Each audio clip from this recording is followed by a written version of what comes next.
కొన్ని కోట్ల జన్మలు తపస్సు చేస్తే వచ్చేటటువంటి జ్ఞానం ఆ శ్లోకాలు రోజు చదువుకోవడం వల్ల వస్తుంది. నే చెప్పట్లేదు, శంకరులు చెప్పేశారు ఆఖరి శ్లోకంలో. సర్వాత్మత్వమితి స్ఫుటీకృతమిదం యస్మాదముష్మిన్ స్తవే తేనాశ్వశ్రవణాత్ తదర్థమననాత్ ధ్యానాచ్చ సంకీర్తనాత్.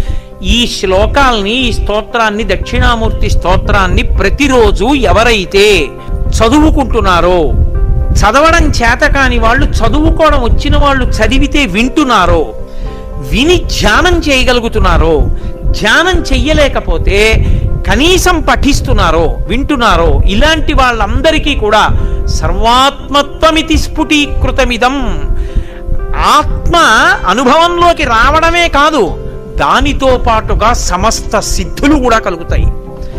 ఈ ఒక్క స్తోత్రం అంత శక్తివంతమైనదని